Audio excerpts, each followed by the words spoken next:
Speaker. My question's to the Premier and Treasurer.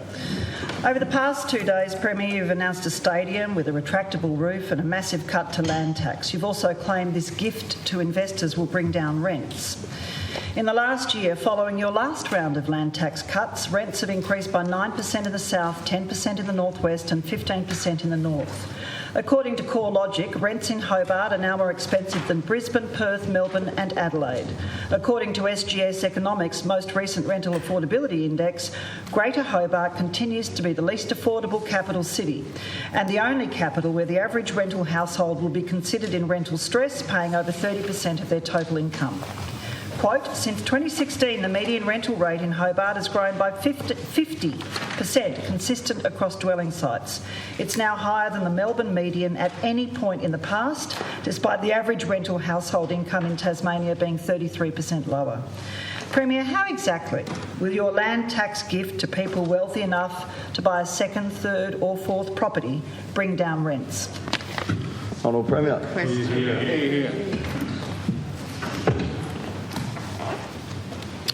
Speaker, I thank the Leader of the Opposition for that question.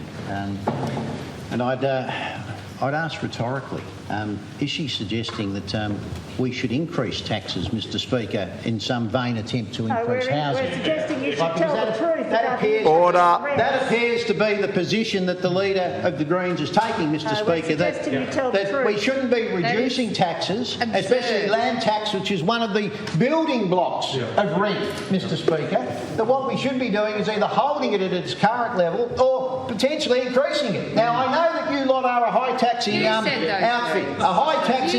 Mr Speaker. Never been frightened to tax anything that moves, to be frank, Mr Speaker. But to be serious, Mr Speaker, I did not think that I would hear from the Leader of the Opposition that in terms of one of the costs that goes into the base rate of making up a rent, that the Leader of the Greens would oppose that.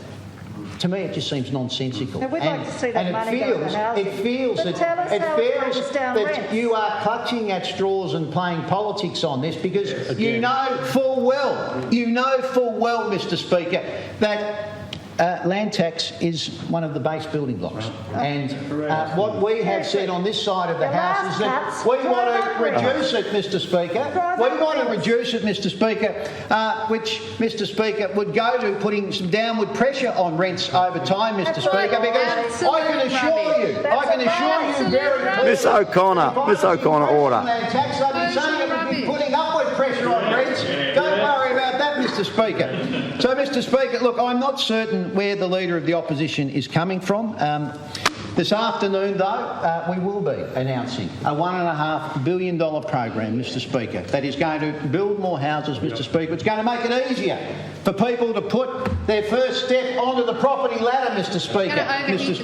And importantly, Mr Speaker, we're going to lay out a long-term plan, Mr Speaker, to ensure that the challenge that we face, Mr Speaker, which is that our economy is strong and people want to live here, Mr Speaker, that challenge is turned into an opportunity.